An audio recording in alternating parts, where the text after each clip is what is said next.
तुलसी विवाह कथा। सावर्णी मुनि की पुत्री तुलसी अपूर्व सुंदरी थी। उनकी इच्छा थी कि उनका विवाह भगवान नारायण के साथ हो। इसके लिए उन्होंने नारायण पर्वत की घाटी में स्थित बद्री वन में घोर तपस्या की। दीर्घ काल तक तपस्या के उपरांत ब्रह्मा जी ने प्रसन्न होकर दर्शन दिए और वर मांगने को कहा। तुलसी ने कहा, सृष्टिकर्ता ब्रह्मदेव, आप अंतर्यामी हैं, सबके मन की बात जानते हैं। फिर भी मैं अपनी इच्छा बताती हूँ। मैं चाहती हूँ कि भगवान श्री नारायण मुझे पति रूप में मिले। ब्रह्मा ने कहा, तुम्हारा अभीष्ट तुम्हें अवश्य मिलेगा। अपने पूर्व जन्म में किसी अपराध के कारण तुम्हें श्राप मिला है। इसी प्रकार भगवान श्री नारायण के एक पार्षद को भी दानव कुल में जन्म लेने का श्राप मिला है। दानव कुल में जन्म लेने के बाद भी उसमें नारायण का अंश विद्यमान रहेगा। इसलिए इस जन्म में पूर्व जन्म के पाप के शमन के लिए संपूर्ण नारायण तो नहीं, नारायण के अंश से युक्त दानव कुल जन्मे। उस शापग्रस्त पार्षद से तुम्हारा विवाह होगा। श्राप मुक्त होने पर भगवान श्री नारायण सदा सर्वदा के लिए तुम्हारे पति हो जाएंगे। तुलसी ने ब्रह्मा के इस वर को स्वीकार किया, क्योंकि मानव कुल में जन्म के कारण उसे मायावी भोग तो भोगना ही था। तुलसी बद्री वन में ही रहने लगी। नारायण का वह पार्षद दानव कुल में शंखचूड़ के नाम से पैदा हुआ था। कुछ दिनों के बाद वह भ्रमण करता हुआ बद्री वन में आया। यहाँ तुलसी को देखते ही वह उस पर मुग्ध हो गया। तुलसी के सामने उसने अपने साथ विवाह का प्रस्ताव रखा। इतने में ही वहाँ ब्रह्मा जी आ गए और तुलसी से कहा, तुलसी, शंखचूड़ को देखो, कैसा देवोपम इसका स्वरूप है। दानव कुल में जन्म लेने के बाद भी लगता है जैसे इसके शरीर में नारायण का वास हो। तुम प्रस्ताव को सहर्ष स्वीकार कर लो। तुलसी को भी लगा कि उसकी तपस्या पूर्ण हुई, उसे इच्छित फल मिला है। शंखचूड़ के साथ उसका गंधर्व विवाह हो गया। वह शंखचूड़ के साथ उसके महल में पत्नी बनकर आ गई। शंखचूड़ ने अपनी परम सुंदरी सती साध्वी पत्नी तुलसी के साथ बहुत दिनों तक राज्य किया। उसने अपने राज्य का इतना विस्तार किया कि देवलोक तक उसके अधिकार में आ गया। स्वर्ग का सुख भोगने वाले देवताओं की दिशा भिखारियों जैसी हो गई। शंखचूड़ किसी को कष्ट नहीं देता था, पर अधिकार और राज्य छिन जाने से सारे देवता मिलकर ब्रह्मा, विष्णु और शिव की सभा में गए तथा अपनी विपत्ति सुनाई। ब्रह्मा जी ने कहा, तुलसी परम साध्वी है, उसका विवाह शंखचूड़ से मैंने ही कराया था। शंखचूड़ को तब तक नहीं हराया जा सकता जब तक तुलसी को न छला जाए। विष्णु ने कहा, शंखचूड़ पूर्व जन्म में मेरा पार्षद था। श्राप के कारण उसे दैत्य कुल में जन्म लेना पड़ा। इस जन्म में भी मेरा अंश उसमें व्याप्त है। साथ ही तुलसी के पतिव्रत धर्म से वह अजेय है। फिर देवताओं की सहमति से भगवान शिव ने शंखचूड़ के पास संदेश भेजा कि या तो वह देवताओं का राज्य लौटा दे या फिर उनसे युद्ध करे। शंखचूड़ शंकर के पास पहुंचा। उसने कहा, देवाधिदेव, आपके लिए देवताओं का पक्ष लेना उचित नहीं है। राज्य बढ़ाना हर राजा का कर्तव्य है। मैं किसी को दुखी नहीं कर रहा हूँ। देवताओं से कहिए वो मेरी प्रजा होकर रहें। मैंने भी आपका कोई अपकार नहीं किया है। हमारा आपका युद्ध शोभा नहीं देता। अगर आप हार गए तो बड़ी लज्जा की बात होगी।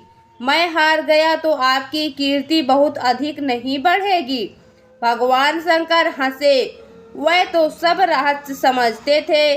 तुलसी और शंखचूड़ के पूर्व जन्म के श्राप की अवधि लगभग पूरी हो चुकी थी। बोले, इसमें कीर्ति और लज्जा की बात नहीं है। तुम देवों का राज लौटाकर उन्हें उनके पद पर प्रतिष्ठित होने दो। युद्ध से बचने का यही एक उपाय है।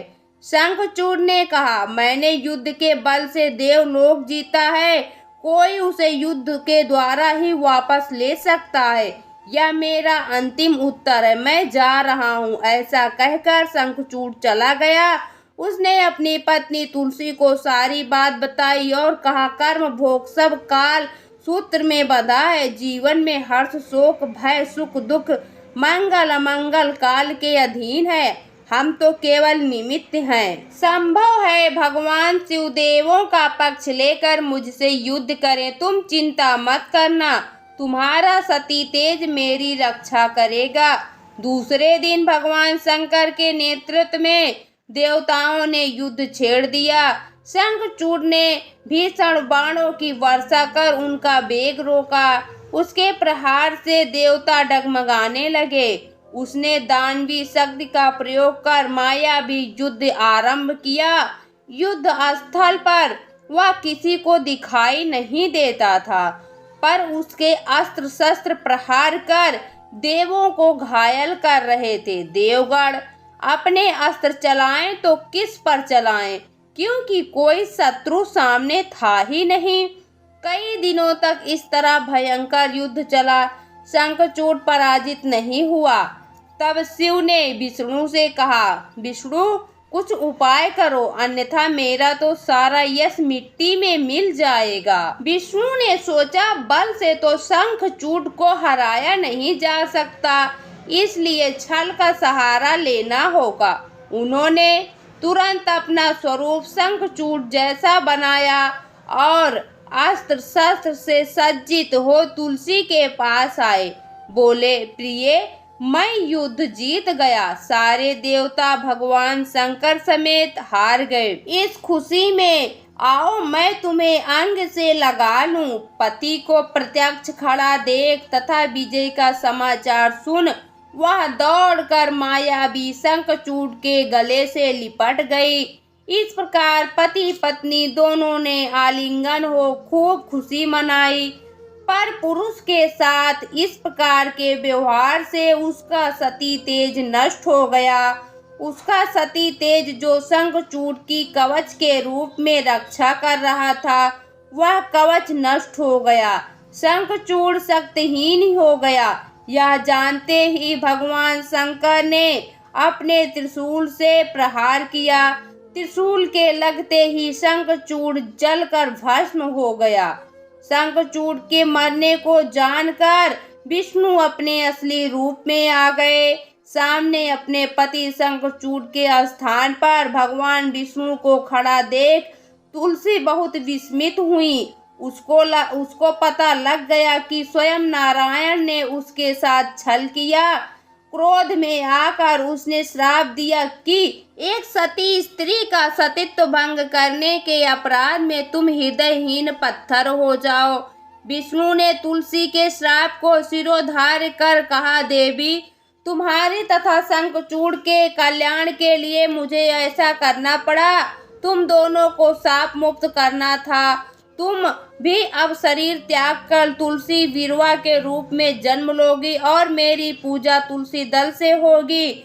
मैं शालिग्राम पत्थर बनूंगा। मेरे शीश पर तुम आदर से विराजमान हो जाओगी। तुम्हारे पति की हड्डियों के चूर्ण से शंख की उत्पत्ति होगी।